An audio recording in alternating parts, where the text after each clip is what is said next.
आतंकवादी जो कि आरएसएस और बजरंग दल, विश्व हिंदू परिषद द्वारा, हिंदू सेना द्वारा ट्रेंड होते हैं, वो एक ही तरह के नारे लगाते हैं, एक ही तरह के गमछे पहनते हैं। बता रहा हूं, एक ही तरह के ना, चाहे बिहार में हो, चाहे यूपी में हो, चाहे कर्नाटक में हो, चाहे गुजरात में हो, चाहे राजस्थान में हो, एक ही तरह के गमछे, एक ही तरह के नारे, एक ही तरह के हथियार, जो हथियार बांटते हुए भी यही आतंकवादी संगठन के लोग, कई वीडियो आपको नजर आ जाएंगी, त्रिशूल एक तरह के बांटते हुए और एक तरह की तलवारें बांटते हुए। अस्सलाम वालेकुम दोस्तों, मैं हूं शारिफ खान। आज हमारे साथ मौजूद हैं सुप्रीम कोर्ट के वरिष्ठ वकील महमूद पराचा साहब। ये बिहार जा रहे हैं और ये बिहार किस लिए जा रहे हैं? आपने देखा होगा कि हाल ही में रामनवमी के मौके पर बिहार के अंदर किस तरह से एक विशेष संप्रदाय के लोगों को भड़काने का काम किया गया, उनकी मस्जिदों पर हमला किया गया, उनके मदरसे में घुसकर उसमें आग लगाने का काम किया गया।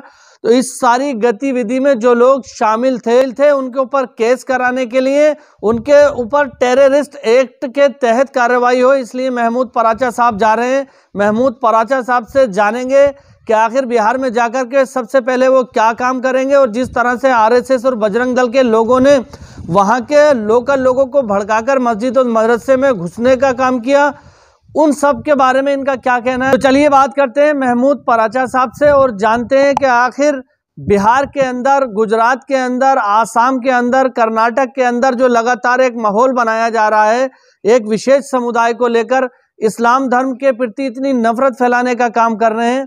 आपने देखा होगा हाल ही के दिनों में कर्नाटक के अंदर अजान को बैन करने की बात की गई। आसाम के मुख्यमंत्री कर्नाटक जाते हैं और वो कहते हैं कि मैंने अपने स्टेट के 700 मदरसों को पूर्णतः बंद कर दिया गया है और बचे हुए मदरसे जो रह गए हैं उनको भी बंद करने का काम करेंगे। तो एक पूरा माहौल, एक टारगेट किया गया जा रहा है किसी एक विशेष समुदाय को। इस सब पर महमूद पराचा साहब का क्या कहना है और उन दंगाइयों के ऊपर अब क्या कार्रवाई होना चाहिए, और राजनीतिक पार्टी उनको कैसे संरक्षण दे रही है, इस पूरी कार्रवाई के बीच में राजनीतिक पार्टी किस तरह से बाधा बनी है। तो चलिए जानते हैं महमूद पराचा साहब से, उसके बाद आप और हम डिस्कस करेंगे।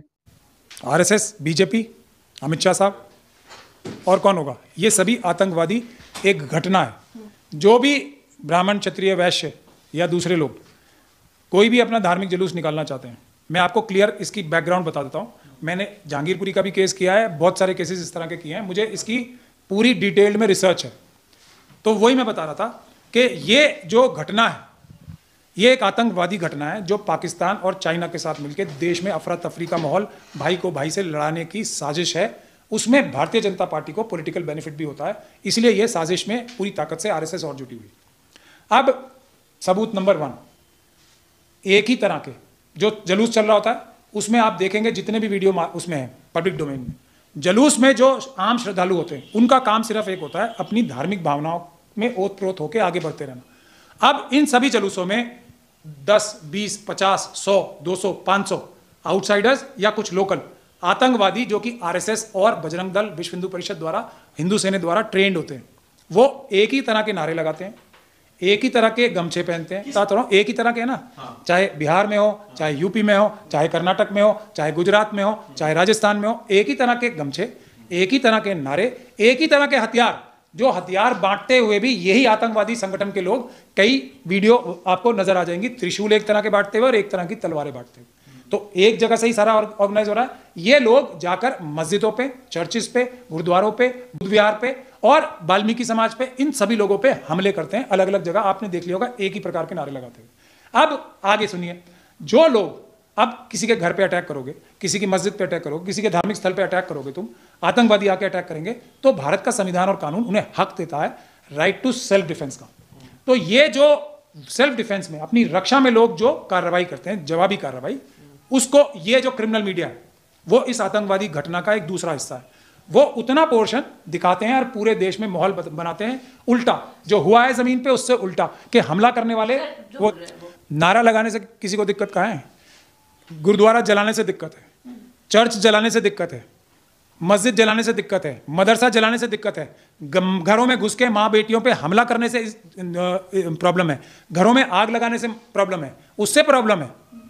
तो ये इस नारे को एक एग्रेसिव नारा, एक कंट्रोवर्शियल नारा बनाने की कोशिश पूरी ताकत लगा के आरएसएस, विश्व हिंदू परिषद, बजरंग दल के लोग कोशिश कर रहे हैं ताकि इसको एक कंट्रोवर्सी में घसीटा जाए, जो कंट्रोवर्सी है ही नहीं। इस नारे की किसी से काउंटर, मैं वही तो बता रहा हूं, अमित शाह जी ने जाके मदरसा जलते ही, जो ये इस तीसरा हिस्सा ये है ना, जो आतंकवाद की इस घटना का अगला हिस्सा है अमित शाह जी जैसे लोग, जो पुलिस को, प्रशासन को अपने दबाव में या लालच में लेके, जैसे जजेस को दबाव में और लालच में लिया जा रहा है आजकल, प्रेस को दबाव में और लालच में लिया जा रहा है, उनसे उल्टा काम कराते हैं, जैसा बिहार में बिहार शरीफ में हुआ। यह भी एक आतंकवादी घटना का एक हिस्सा है, और इस प्रकार की धमकियां देते हैं जो आतंकवादी दे सकते हैं, होम मिनिस्टर नहीं दे सकते, कोई हैंगमैन तो दे सकता है, उल्टा लटका देंगे। ये कानून में प्रावधान है क्या कोई उल्टा लटकाने का? नहीं है ना, तो गैर कानूनी बातें करते हैं, ये सब एक आतंकवाद का हिस्सा है। अब आपने उनकी बात की, बहुत महत्वपूर्ण है, जिनकी बात की, वो सब दलाल हैं, मुस्लिम धर्मगुरु में ये तो जाकर जो आतंकवादी संगठनों के लोगों से मिल रहे हैं, जो आतंकवादी मानसिकता को प्रमोट कर रहे हैं अपनी प्रशासनिक ताकत लगा के, उनसे जाके मिल रहे हैं, तो वो कौन है? वो उनके दलाल हैं। मैं एक बार नहीं 20 बार बता चुका हूं। वो ऐसे लोग हैं जो ये कहते हैं, पहले तो आरएसएस और बीजेपी के इशारे पे, कि हम मनु महाराज के चरणों में सर रखते हैं, और सबसे कहते हैं आओ मनु महाराज के चरणों में सर रखो। ये वो दलाल हैं। मेरी ना काहू से दोस्ती, ना काहू से बैर, जो गलत काम करेगा उसी के खिलाफ ना। आप देखिए, आप ये मुस्लिम धर्मगुरु, मुझे नहीं बोलना चाहिए, जो आम भावना है उसके हिसाब से तो मुझे इनकी तारीफ करनी चाहिए कि ये तो हमारे धर्मगुरु हैं, पर ये चोर हैं, पर ये आरएसएस के दलाल हैं, ये बेईमान हैं, ये उनकी जो एजेंडा है ना पाकिस्तान और चाइना से मिलकर, उसका हिस्सा है। ये जाके ये दिखाते हैं कि ये जो चीजें हैं ये सही हैं, जो अमित शाह जी कह रहे हैं, जो आरएसएस कर रही है, जो देश का नुकसान कर रही है, ये सही है। इसीलिए मैं इनको बहुत बड़ी गलती कर रही है। देखिए, मैंने बहुत दिन से ये कहा है कि ये आतंकवादी घटना है, इस पर यूएपीए की धाराएं लगनी चाहिए। मैं अभी कल जा रहा हूँ बिहार शरीफ जा रहा हूँ कल, तो मुझे कुछ लोगों ने बुलाया। अगर मैं उन लोगों का वकील मुझे बनाते हैं वो, तो मैं इस पे आतंकवाद की घटना का केस कराऊंगा ही कराऊंगा। चाहे बिहार सरकार चाहे या ना चाहे। बिहार सरकार अगर कानून के हिसाब से काम करे तो उन्हें खुद ही लगा देना चाहिए, और अगर हमारे कहने पे लगा देंगे तो वो आसानी रहेगी हमें। अगर वो नहीं करेंगे तो हमने तो अमित शाह जी की जो पुलिस है ना, जो उनके अंडर आती है दिल्ली पुलिस, उसके खिलाफ ऐसे मुकदमे कराएं, उनके खिलाफ ये सब साजिशें साबित किए कि लोगों को झूठा फंसाते हैं और यही आतंकवाद की घटनाओं में साथ देते हैं। तो हम तो ये बिहार जा रहे हैं, मतलब मैं कल सुबह बिहार जा रहा हूं और मैं उन लोगों के पास जा रहा हूं। अगर मुझे वकील कर लिया गया तो जैसे स्टालिन साहब ने सही काम किया है ना, जो बात मैं कह रहा हूं, एनएसए लगाई है मनीष कश्यप पे, क्योंकि वो आतंकवादी ही है। उसके दूसरे जो संगठन के बॉसेस हैं उन पे भी एनएसए लगनी चाहिए। उसी प्रकार से मैं बिहार में, और नीतीश कुमार जी का इतना बड़ा नुकसान, जो इतने बड़े नेता हैं, अमित शाह जी प्लान करके बैठे हैं, अगर इसमें वो जरा सी भी ढील देंगे, और मुझे उनसे ज्यादा उम्मीद तो तेजस्वी यादव साहब से, लालू जी ने, क्योंकि वो किसके बेटे हैं, लालू जी ने ये आतंकवाद की जो ये एक संगठन है ना, इनको 10 से 12 साल तक रोक के रखा था अडवाणी जी को अरेस्ट करके।